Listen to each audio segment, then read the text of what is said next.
এদিকে রাকিব আছে চিকন চাকন, মনে হয় না রাকিবও খাইতে পারবো। আমি খাইতে পারবো, আমার সমস্যা নেই, খাওয়ার কনসেন্ট্রেট। দেখি খাইতে পারি কিনা, শেষ অংশে বলবো যে কে কতটুকু ওয়েস্ট করলাম আর কি। পাশের জন বেশি খাইতে পারে না, ঠিক আছে? এখান থেকে মনে করেন 2 পিস মাংস আমি যদি আমার মতো নিয়ে নিই, ও টেরই পাবে না, কারণ অনেক মাংস আছে। আরেক পিস নিয়ে নিই, যে ব্লক করতেছে ওরা একটা দিয়ে। আজকের ভিডিওটা কিন্তু খাবার প্রেমীদের উদ্দেশ্যে। তো আপনারা যারা অল্প বাজেটে পেট পুরে খেতে চান তো অবশ্যই তারা আসলাম বিরিয়ানিতে যাবেন। আজকে যেহেতু বন্ধের দিন, আমরা আগে থেকে প্ল্যান ছিল তো বরাবর 3 জন চড়ে বসি। তো এখন আমরা যাচ্ছি বন্দরের উদ্দেশ্যে। আজকে যেহেতু বন্ধের দিন, সারা দিন বৃষ্টি হচ্ছে এবং কি বলবো, টিপ টিপ বৃষ্টি। যেহেতু বাইকে যাওয়া হচ্ছে, বাইকের প্রতিটা ফোঁটা যেমন গায়ে বুলেটের গতিতে লাগতেছে, এরকম একটা অবস্থা। তো দেখতে দেখতে মোটামুটি আমরা এক কথা বলতে পারেন যে বন্দর গোদারাঘাট, যেটা মানে চলে আসি নবীগঞ্জ গোদারাঘাটে। তো এইখানে পানিতে দেখতে পারতেছেন আশেপাশে টয়টুম্বুর হয়ে আছে, পানিও পরিষ্কার। শীতলক্ষার পানি এত পরিষ্কার থাকে না অন্যান্য সময়, বর্ষাকাল ব্যতীত। আশেপাশে মানুষ ভালোই কৌশল করতেছে এবং পানি তো ভালোই পরিষ্কার, বৃষ্টিও পড়ছে। তো ভাবতেছিলাম যে বন্দর যখন ঢুকবো বৃষ্টির পরিমাণ বেশি থাকবে, কিন্তু না, অ্যাভারেজ সদরে যেরকম পানি ছিল বৃষ্টির, ঠিক বন্দরও একই অবস্থা। তো অপোজিট সাইডে আমরা চলে আসলাম, ভিড়ভাড়টাও তেমন নাই বন্ধের দিন যেহেতু। সকলে যেহেতু ওয়েদার ভালো, সকলে ঘুমাচ্ছে এখনও, হয়তো বা অনেকে ঘুম থেকে ওঠে নাই। আমরা মোটামুটি বলতে পারেন এখানে 11:30টাতে চলে আসি। তো যেতে যেতে অবশ্যই কিছু দল সাইকেল রাইডারদের সাথে দেখা, রাইডিং করতেছে। তো বৃষ্টির সিজনে রাইড করা যে কতটা মানে মারাত্মক, কাদা বালু প্যাক পানি সকল কিছু একসাথে থাকে। তো যাই হোক, তারপরে আমরা চলে আসলাম কুতুববাগ দরবার শরীফ। তো এইখানে কিন্তু আমরা এর আগেও যখন আমরা কান্দিপাড়ায় গিয়েছিলাম, রুট যেহেতু একটাই, তখনও কিন্তু এই রুটটা পড়েছিল, মানে এই জায়গাটা দরবার শরীফটাও পড়েছিল। তো আমরা পরবর্তীতে এখানে চলে আসি। আর প্রিভিয়াসে আমরা যদি বলতে চাই, দরবার শরীফের আগের যে রাস্তাটা, ওইখানে কিন্তু রাস্তাঘাট অনেক ভাঙা থাকে, কিন্তু এখন মোটামুটি রিপেয়ার করে ফেলছে ওই সাইডটা। এই সাইডে আবার কিছুটা ভাঙা। তো মোটামুটি বলতে পারেন যে 3-4 মাসের ভিতরে কাজ যদি এরকম কনসিস্টেন্সি থাকে, তাহলে এই রাস্তাগুলোকেও তারা রিপেয়ার করে ফেলবে, আশাবাদ মানে আশা করা যায়। তো আমরা দেখতে দেখতে আশেপাশে পরিবেশ, গাছপালা সকল কিছু ভালো ছিল এবং মোটামুটি বৃষ্টি হলেও কিন্তু ভালো লাগতেছিল। তো দেখতে দেখতে আমরা কিন্তু তৃতীয় সেতুলক্ষা সেতু, যেটা ওইখানে আমরা চলে আসি। তো এইখান থেকে আমরা বাম সাইডে চলে যাব গ্রামের উদ্দেশ্যে, বন্দরে ঢুকে যাব সরাসরি। রাস্তাও খুবই পরিষ্কার, যদিও আশেপাশে পানি জমেছিল, কাদা মানে ছিটতেছিল, কিন্তু তবুও ভালোই লাগতেছিল এক কথায়। তো আমরা ঢোকার প্রথমেই দেখি যে অটোগুলো খুবই মানে, সবসময় তো অটো দেখতেই পারেন যে কীভাবে যানজট সৃষ্টি করে। তো দেখতে পারেন পরবর্তীতে আমরা চলে আসি, কী সুন্দর একটি রাস্তা, আশেপাশে দুই পাশে গাছ, সকল কিছু মোটামুটি ভালোই লাগে। এবং বন্দরে যখনই আপনারা আসবেন, আমি এর আগেও ভিডিওতেও বলেছি, আপনারা সময় নিয়ে আসবেন, কেননা এখানের ওয়েদার প্লাস পরিবেশ সকল কিছু আপনাদের মানে ভালো লেগে যাবে। মনে হবে যে একটু টাইম, একটু সময় থেকে যাই। তো আমরা রাস্তা ভুল করে ফেলি, এইখান থেকে আমাদের ডান পাশে ঢোকার কথা ছিল। তো পরবর্তীতে আমরা ইউটার্ন নিয়ে ডান পাশে ঢুকে যাই। তো এইখান থেকে কিন্তু বেশি সময় লাগে না, সর্বোচ্চ 5-7 মিনিট লাগে আমাদের ওইখান থেকে আসলাম বিরিয়ানির এখানে আসতে। তো এর আগেও যখন আমরা কান্দিপাড়াতে গিয়েছিলাম, তো ওইটা কান্দিপাড়া এবং আসলাম বিরিয়ানির কথা আমি ওই ভিডিওতে বলে দিয়েছি, আপনারা যারা না দেখছেন ওই ভিডিওটা দেখতে পারেন।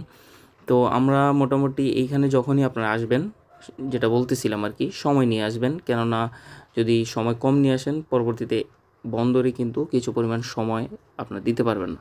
তো আমরা দেখতে দেখতে চলে আসলাম, চলে আসার পর আমরা একটু অবাকই হই, কেননা মানুষের পরিমাণ অনেক কম ছিল। এর আগে যখনই আসা হয়েছিল মানুষ এত কম আমরা কখনোই দেখি নাই।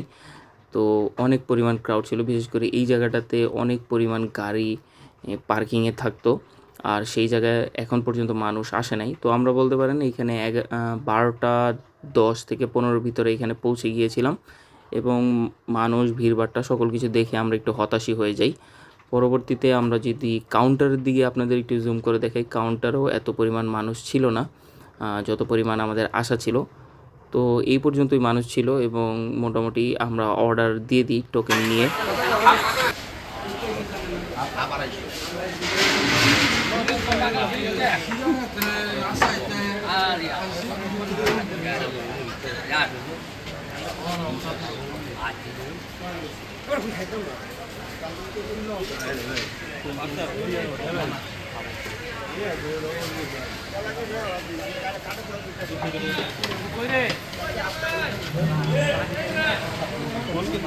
এই যে ভাইয়া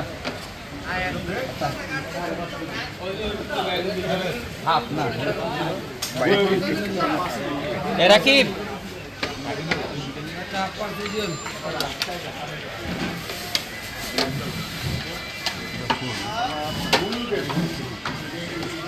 এটা ফুল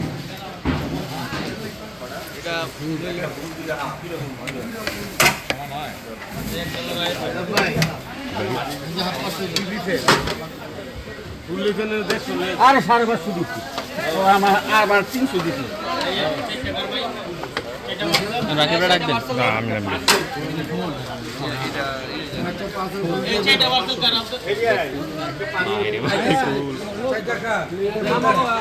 এমনি এটা ফুল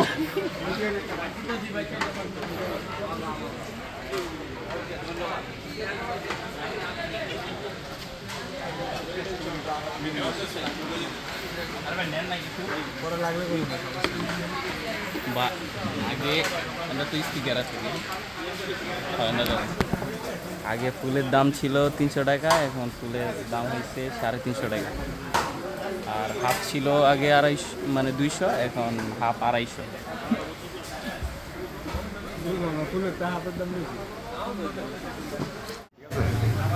পাশের জন বেশি খাইতে পারে না, ঠিক আছে? এখান থেকে মনে করেন 2 পিস মাংস আমি যদি আমার মধ্যে নিয়ে নিই ও ডেয়ারি পাবে না, কারণ অনেক মাংস আছে। আরেক পিস নিয়ে নিই, যে বক করতেছে ওরা এসে দিয়ে দেবে। ও হাত দিতে গেছে। হিউজ পরিমাণ কোয়ান্টিটি, মনে হয় না খাইতে পারবো, ওয়েস্ট হইব। এদিকে রাকিব আছে চিকন চাকন, মনে হয় না রাকিবও খাইতে পারবো। আমি খাইতে পারবো, আমার সমস্যা নেই, খাওয়ার কনসেন্ট্রেট। দেখি খাইতে পারি কিনা, শেষ অংশে বলবো যে কে কতটুকু ওয়েস্ট করলাম আর কি। তো খাওয়ার মাঝখানে হঠাৎ আমি দেখতে পারি যে আমার প্লেটে একটি নল্লি চলে আসে। তো আমি যেহেতু নল্লি পছন্দ করি না, আমি সরাসরি এটা সুজন ভাইকে দিয়ে দিই। তো পরবর্তীতে সে এখান থেকে কোলেস্ট্রল বা যাই বলে ওইটা হাড়ের ভেতর থেকে বের করে আমাদের 3 জনকে ডিস্ট্রিবিউশন করে দেয়। তো আমার এতটাও ভাল লাগে না ভিতরের কোলেস্ট্রলটা, তবুও যেহেতু দিয়েছে সে, কিন্তু ওইখান থেকে অল্প একটু খেয়েছিলাম আর কি। তো পরবর্তীতে আমরা প্রায় বলতেছিলাম যে খাবারের পরিমাণ দেখে, তো বলতে বলতেই রাকিবে এই পরিমাণ খাবার এঁটো করে ফেলে, যেটা খুবই খারাপ। আচ্ছা ঠিক আছে রাকিব, মানে কেমন লাগলো বিরিয়ানিটা? বিরিয়ানি মোটামুটি ভালো ছিল, এভারেজের থেকে একটু ভালো আর কি বলা যায় বিরিয়ানিটা। তো মানে খাইতে পারছো নাকি ওয়েস্ট করছো? আগে আর কি প্লেটার ছিল 300 টাকা যেটা ফুল, কিন্তু এখন ওইটা করছে 350। ওই হিসাবে কোয়ান্টিটিটাও অনেক বাড়ায় দিছে, তবে এটা আর কি একটু সমস্যা বললেও চলে, কারণ নর্মাল যারা খায় তারা এইভাবে আর কি খাইতে পারবে না এটা পুরোটা। আর গোস্ত যারা কি- খাদক তাদের জন্য পারফেক্ট হবে এটা। আর গোস্তের পরিমাণ গোস্তের কোয়ান্টিটি ঠিকঠাক ছিল, ঠিক ছিল, মানে অন্য সব বিরিয়ানি থেকে, নর্মাল বিরিয়ানি থেকে এটা একটু বেশি ছিল। বেশি ছিল। ওয়েস্ট করছো কিনা? ওয়েস্ট তো করছি প্রচুর, মানে ফুল নিয়েছিলাম আগের চিন্তা করে যে খাইতে পারবো, কিন্তু হয় নাই আর কি। আচ্ছা ঠিক আছে। সুজন ভাই কেমন লাগলো? আসলে বিরিয়ানিটা খুবই মজার ছিল, ঠিক আছে? খাওয়ার মধ্যে অনেকটা তৃপ্তি পাইছি, এই জন্য সকালে নাস্তা খেয়ে আসি। তো ফুলটা আমার জন্য পারফেক্ট ছিল, খায়া অনেকটা ভালো লাগলো। আর মাংস নলায় মাংস, কোনো মাংস কমতি নাই, এইটুকুই বলার ছিল। আর ছোট ছোট হাড়ের পরিমাণ কেমন ছিল? আমরা অনেক জায়গায় এই দেখি। একদমই ছিলই না। আর হাড় ছাড়া গরু মাংস খাওয়াটা অনেকটা মানে খাওয়া যায় না, আর ছোপা ছোপা হয়ে যায় মাংসটা, কিন্তু হাড় আছে, কিন্তু গুঁড়া হাড় নেই। আর যে পরিমাণ মানুষ থাকার কথা ছিল, ও আজকে বন্ধর তুলনায় যে পরিমাণ মানুষ থাকার কথা ছিল ওই পরিমাণ মানুষ নাই, কিন্তু বৃষ্টির কারণে নাই, আস্তে আস্তে মানুষ আসবে আরও। মোটামুটি ভালো নাকি? মোটামুটি ভালো। তো এটাই হচ্ছে মূলত তাদের রান্নার পরিবেশ। তো আমি তাদের পারমিশন নেওয়ার পর তাদের যে রান্নাঘরটা আছে ওইখানে আমি ভিডিও করি।